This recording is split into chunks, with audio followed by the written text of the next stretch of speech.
6 jemaah umroh yang meninggal dalam kecelakaan akan dimakamkan di Arab Saudi.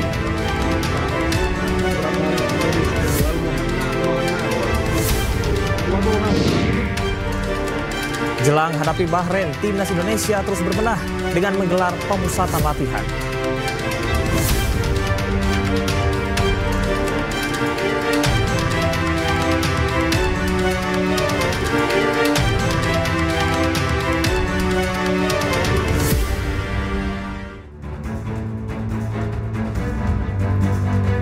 Halo, selamat malam pemirsa, selamat datang di iNewsroom bersama saya Camar Hainda.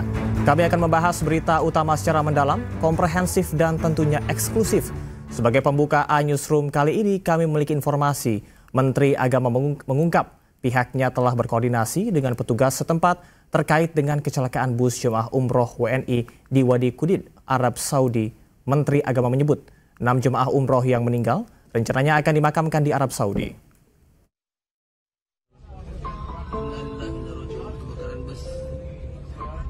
Menteri Agama Nasaruddin Umar menyebut pihaknya telah berkoordinasi dengan petugas setempat terkait kecelakaan jemaah umroh WNI di Wadi Qudid, Arab Saudi. Dari 20 rombongan orang di dalam bus, 6 orang meninggal dunia, 13 orang mengalami luka-luka serta 1 orang selamat. Jenazah yang telah teridentifikasi rencananya dimakamkan di Arab Saudi, sedangkan para korban lainnya mendapatkan perawatan di rumah sakit Arab Saudi. Ya, kami tadi sudah koordinasi dengan petugas kita di sana ya. Konjen juga sudah tangani. Dia dari Madinah menuju ke Mekah. Kecelakaan di antara Mekah Madinah ya, yang pasti tadi itu ada 6 orang meninggal, ada 13 orang luka, ya ada yang selamat juga. Mayatnya sedang di rumah sakit dan sudah ada koordinasi dengan keluarganya. Yang travel dari Bekasi. Informasi Kementerian Luar Negeri menyebutkan bus rombongan mengalami tabrakan yang menyebabkan bus terbalik dan terbakar saat perjalanan dari Madinah ke Mekah. Dari Jakarta, Esra Ambarita, Yudi Perdana, Dias Triawan, iNews melaporkan. Pemirsa, 4 dari 6 jemaah yang meninggal dunia akibat kecelakaan bus umroh di Arab Saudi merupakan satu keluarga. Selain menunaikan ibadah umroh, satu keluarga yang terdiri dari ayah, ibu, dan 2 anak ini berencana akan merayakan Lebaran Idul Fitri di Arab Saudi.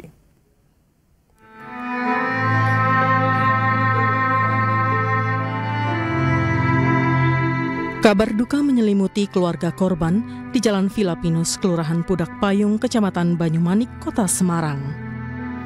Satu keluarga terdiri pasangan suami istri.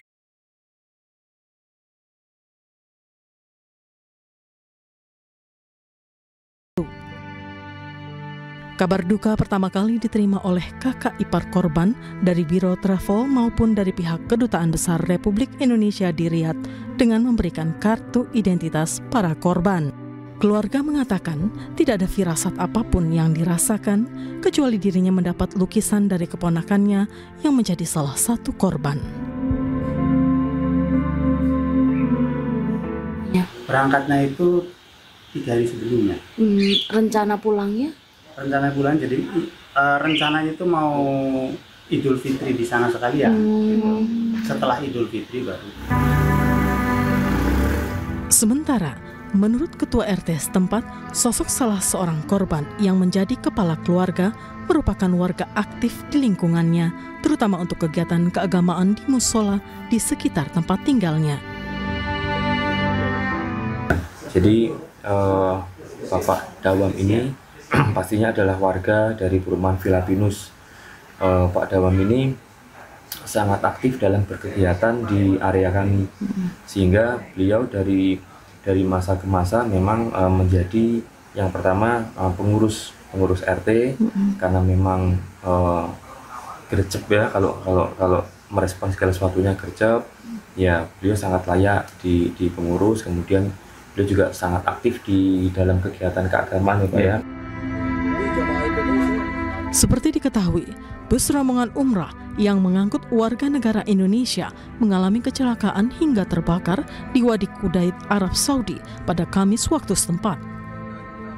Dari 6 korban meninggal, 4 merupakan satu keluarga Kota Semarang, Jawa Tengah, dan 2 lainnya warga Bojonegoro, Jawa Timur.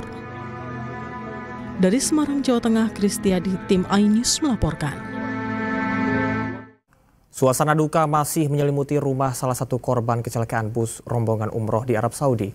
Salah satunya adalah korban Eni Sudarwati yang merupakan seorang anggota DPRD Bojonegoro, Jawa Timur.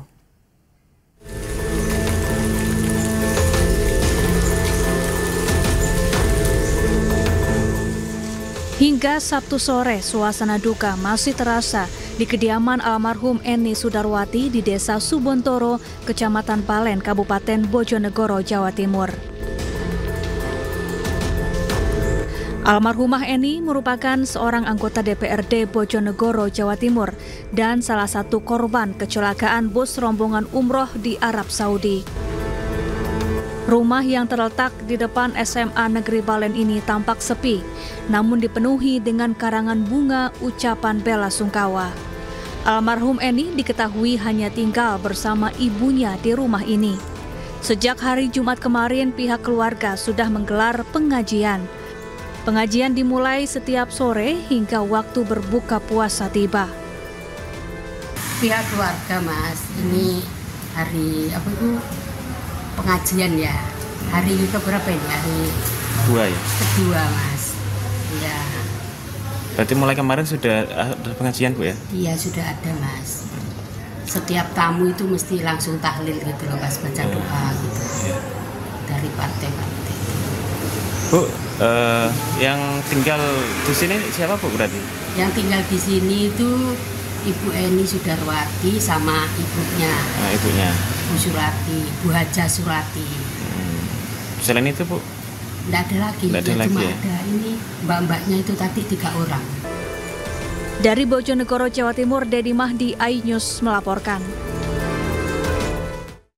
Pemirsa, 1 dari 6 jemaah umroh Indonesia yang meninggal di Arab Saudi merupakan warga Semarang. Dan untuk mengetahui situasi terkini di rumah duka, sudah ada rekan kami Kristadi. Ya, selamat malam Kristadi. Bagaimanakah situasi terkini di rumah duka saat ini? Silahkan.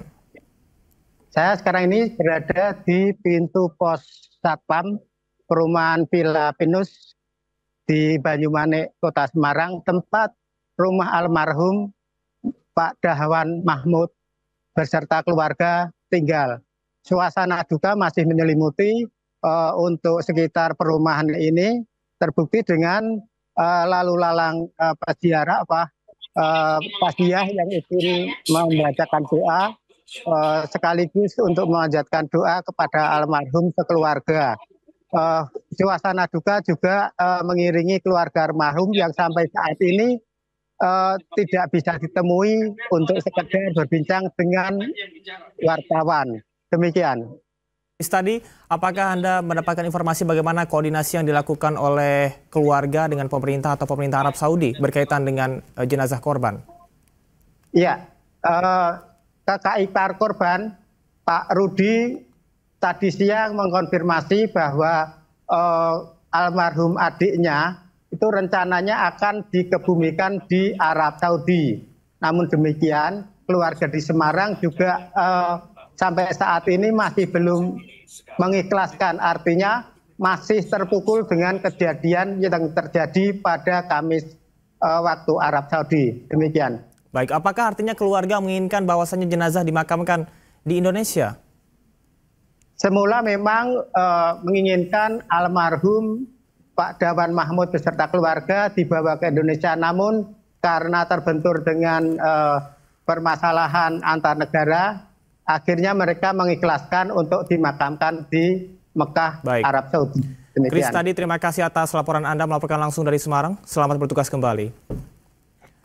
Kita ke informasi selanjutnya. Pemirsa, jurnalis Tempo yang merupakan reporter Desk Politik bocor alus mendapat teror dari orang tidak dikenal.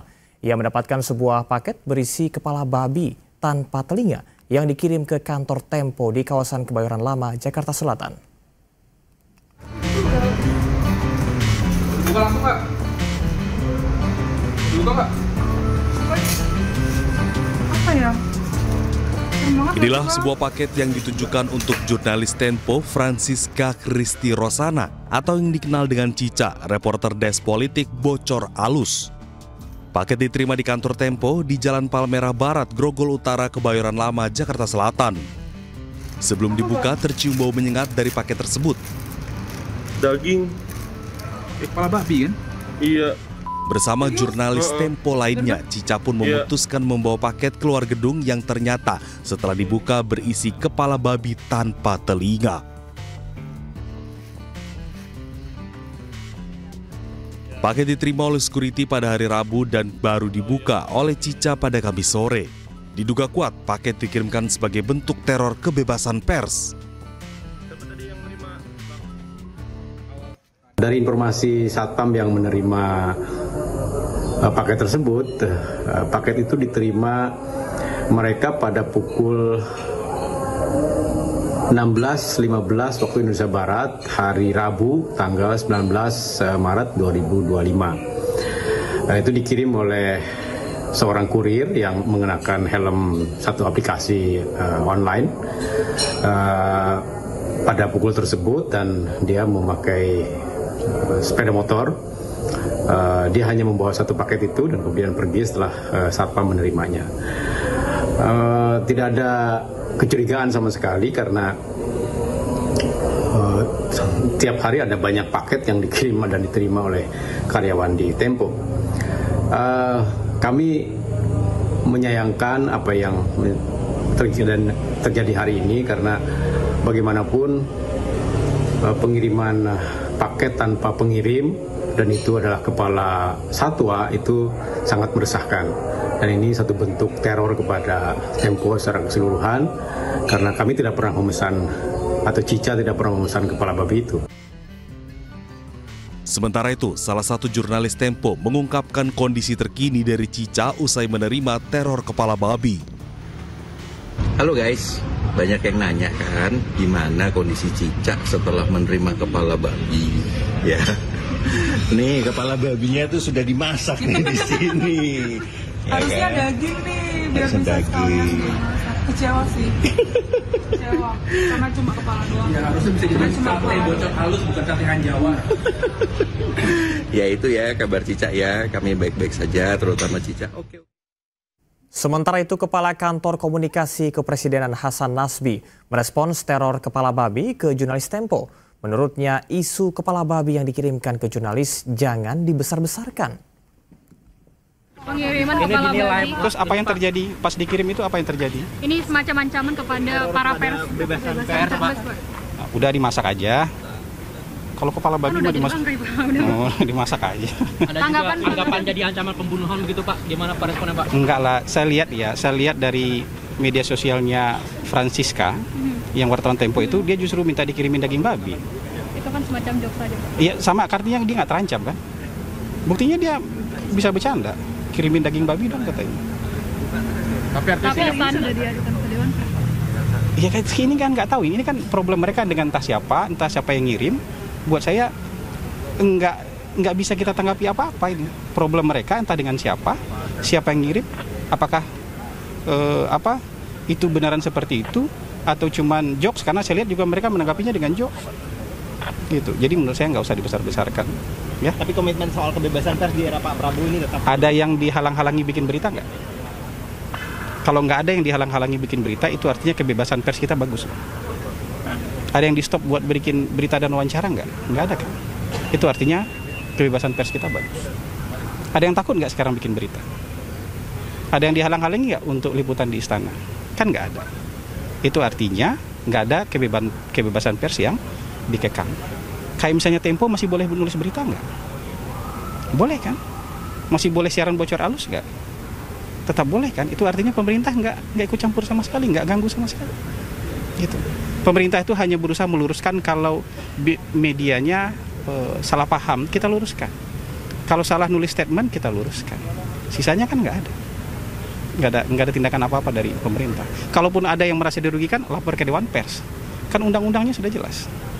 Gitu. Jadi saya rasa nggak usah terlalu menjadi berita yang besar, karena kita nggak tahu itu dikirim oleh siapa, dalam maksud seperti apa, kita nggak tahu itu. Jadi kita nggak tahu menahu soal itu dan tidak mau dikait-kaitkan dengan itu, ya. Dan kalau dianggapnya bercanda, oleh mereka ya kalau bisa dikirim daging aja bisa dimakan ya mungkin itu juga bisa dimasak kan. Pemirsa, Kepala Kantor Komunikasi Kepresidenan Hasan Nasbi menyatakan teror kepala babi disikapi dengan memasaknya saja ternyata menuai reaksi di masyarakat. Hasan Nasbi menyampaikan hal tersebut agar tujuan teror tidak tercapai. Kepala Kantor Komunikasi Kepresidenan Hasan Nasbi menyatakan dirinya bukan mengecilkan kebebasan pers, namun justru kita harus mengecilkan si peneror. Dengan mengatakan agar kepala babi dimasak saja, membuat pelaku tidak mencapai tujuannya, yakni menebar teror. Setelah paket kepala babi, pagi tadi kantor redaksi Tempo mendapatkan kiriman bangkai tikus. 6 ekor tikus ditemukan di dalam kardus dalam kondisi kepala terpenggal.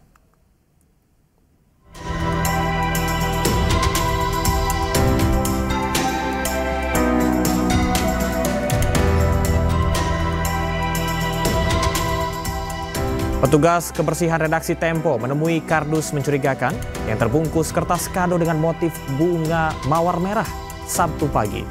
Saat dibuka, kardus berisikan 6 ekor tikus yang kepalanya telah dipenggal. Menurut saksi, bungkusan ini dilempar orang tidak dikenal sekitar pukul 2 dini hari. Ini merupakan teror kedua yang diterima Tempo setelah sebelumnya mendapatkan kepala babi.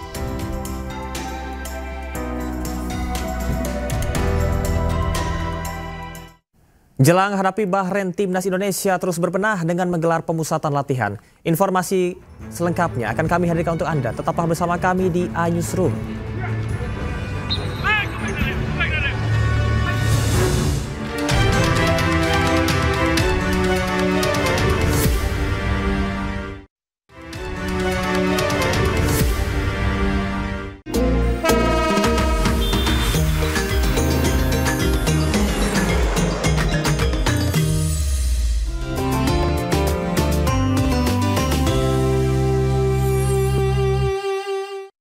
Anda masih di iNewsroom bersama saya Camar Hainda. 9 hari menjelang Hari Raya Idul Fitri, lalu lintas di gerbang tol Cikampek Utama terpantau lancar. Belum terlihat adanya kepadatan sehingga kendaraan dari arah Jakarta menuju ke Palimanan maupun sebaliknya dapat melaju dengan kecepatan normal. Per pukul 7 malam ini tercatat 23.000 kendaraan keluar dari Jakarta melalui gerbang tol Cikampek Utama. Kendaraan yang melintas didominasi oleh mobil pribadi dan sejumlah bus antar kota, juga beberapa kendaraan bermuatan besar. Sementara puncak arus mudik Lebaran akan terjadi pada 28 Maret 2025 dan namun untuk arus balik diprediksi pada 6 April 2025. Untuk mengantisipasi kepadatan, sejumlah rekayasa lalu lintas seperti kontraflow, ganjil genap hingga one way akan diterapkan mulai 27 Maret.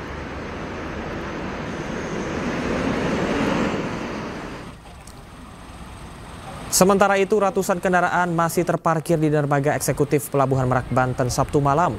Tersendatnya pelayanan diakibatkan rusaknya dermaga 6 akibat ditabrak kapal feri Port Link 3 beberapa waktu lalu. Tercatat hanya ada 3 kapal yang beroperasi sehingga membuat pelayanan tidak maksimal. Akibatnya kapal feri yang memiliki pintu masuk depan tidak bisa berlabuh. Dan pemirsa, untuk mengetahui situasi terkini di arus lalu lintas di gerbang tol Cikatama, sudah ada rekan kami Amrina Rida di sana. Halo, selamat malam Amrina. Bagaimanakah pantauan arus lalu lintas di gerbang tol Cikatama saat ini? Silahkan.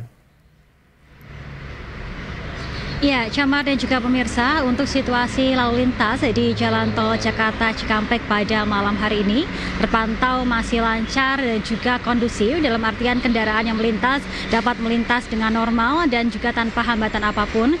Juru kamera kami, Dia Setiawan, akan memperlihatkan secara langsung bagaimana kondisi di Jalan Tol Jakarta Cikampek, terutama adalah di titik tempat kami melaporkan saat ini, yakni di gerbang tol Cikampek Utama. Bisa dilihat di layar bahwa untuk untuk kondisi jalanan saat ini di gerbang tol Cikampek Utama masih sangat kondusif, dan juga untuk kendaraan yang melintas baik itu dari arah Jakarta menuju ke arah Palimanan ini dapat melintas dengan normal, dan juga dengan arah sebaliknya pun juga dapat melintas dengan normal. Nah, untuk volume kendaraan ini diperkirakan baru akan mengalami kenaikan secara signifikan pada tanggal 24 Maret 2025. Salah satu faktornya adalah dikarenakan pada tanggal tersebut Camar sudah mulai diberlakukan adanya potongan tarif tol sebesar 20%, yang mana dari arah Jakarta menuju ke arah Kali Kangkung yang biasanya Rp400.000, sekarang pengendara perlu membayarkan hanya sekitar Rp350.000 saja. Nah, makanya diperkirakan untuk volume kendaraan secara signifikan ini baru akan terlihat naik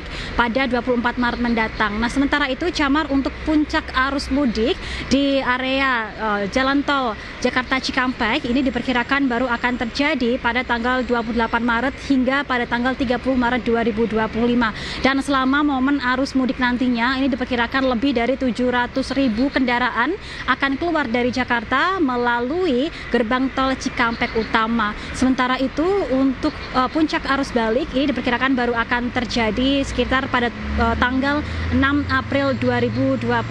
Dan juga Camar seperti yang saya sampaikan tadi bahwa di momen arus mudik dan juga arus balik ini tentunya akan ada ratusan ribu bahkan jutaan kendaraan yang akan keluar masuk dan juga melintas di jalan tol Jakarta Cikampek. Ini nantinya akan ada sejumlah antisipasi yang dilakukan berupa rekayasa lalu lintas. Camar. Terima kasih rekan Aprina melaporkan langsung dari gerbang tol Cikampek Utama. Selamat bertugas kembali. Pemirsa, ratusan penumpang kereta api Tegal Bahari dari stasiun Gambir Jakarta tiba di stasiun Tegal, Jawa Tengah, Sabtu sore. Ratusan penumpang yang tiba di stasiun Tegal ini mayoritas merupakan warga Jabodetabek yang mudik lebih awal di kampung halamannya. Mereka memilih mudik lebih awal salah satunya karena sudah memasuki masa libur sekolah. Berdasarkan data dari PT KAI Daerah Operasi 4 Semarang, lebih dari 3.000 penumpang tiba di stasiun Tegal pada Sabtu 22 Maret. Sedangkan keberangkatan penumpang dari stasiun Tegal ke sejumlah kota di tujuan-tujuan tertentu mencapai lebih dari 1.700 orang. Sama keluarga. Ini mudik berarti, Pak? Mudik. Ini lebih awal kenapa, Pak? Kita nganter karena anak sekolah udah libur ya. Udah libur ya? Dari mulai Jumat.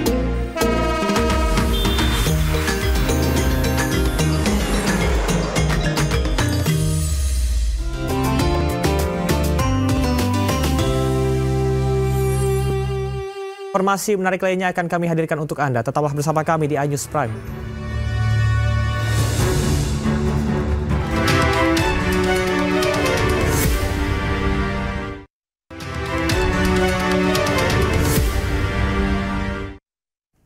Kolaborasi dengan Dinas Kesehatan Provinsi Bali, Sofel mengedukasi 3M+ kepada warga di 4 kota dan kabupaten di Bali. Edukasi disampaikan melalui ratusan petugas Jumantik dari Kota Denpasar serta Kabupaten Badung dan Gianyar.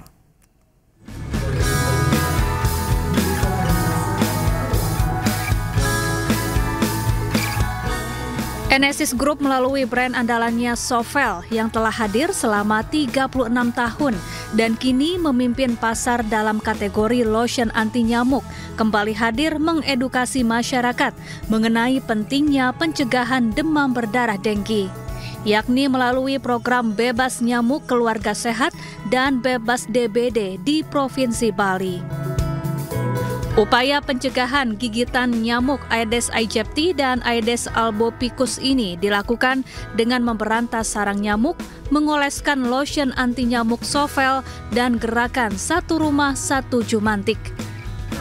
Bertempat di Pendopo Grand Ina Denpasar, peluncuran program ini dihadiri Wakil Gubernur Bali, Inyoman Giri Prasta, Sekretaris 1 TPPKK Provinsi Bali, Seniasih Giri Prasta, Kepala Dinas Kesehatan Provinsi Bali Inyoman Gede Anom, Wakil Wali Kota Denpasar IKADEK Agus Arya Wibawa bersama Direktur Enesis Group Bambang Cahyono. Wakil Gubernur Bali berkesempatan mencoba uji ampuh Sofel dengan memasukkan tangan ke dalam kotak berisi ratusan nyamuk. Ia pun mengapresiasi kualitas Sofel dan berharap Sofel dapat menjadi cindera mata bagi wisatawan Bali. Produk Sovel ini saya kira bagus sekali, dan karena kami sudah ada pembuktian nyamuk yang ratusan itu yang ada dalam kotak box itu tangan saya isi Sovel satu, yang satunya lagi tidak saya isi. Ternyata yang dicari itu hanya yang tidak diisi Sovel, yang tangan kiri gitu. Kalau produknya bagus dan bermanfaat, kami yakin dan percaya ini akan menjadi produk yang bagus dan ini bisa dijadikan ikon Indonesia. Kebanggaan Giri Pesta apa? Yang buat itulah anak bangsa loh. Memang ini program yang memang udah dicanangkan dari perusahaan ya, melalui brand Sovel, supaya fungsi dari perusahaan juga untuk mencegah DBD, mengurangi penyakit DBD, dan kita juga kerjasama dengan perwakilan masyarakat dan juga pemerintah Bali. Dalam kesempatan ini juga dilakukan penyematan pita kepada perwakilan petugas Jumantik dari Kota Denpasar, Kabupaten Badung, dan Gianyar. Dari Denpasar, Bali, Indira Ari, iNews melaporkan. Presiden ke-7 Republik Indonesia Joko Widodo akhirnya bertemu lagi dengan Ketua DPR RI yang juga Ketua DPP PDI Perjuangan Puan Maharani.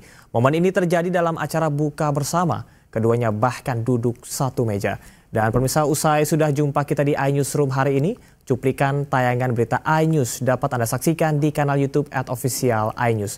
Sesaat lagi rekan saya Syafaati Suryo akan hadir dalam program iNews Malam. Saya Camar Haida pamit, terima kasih. Sampai jumpa.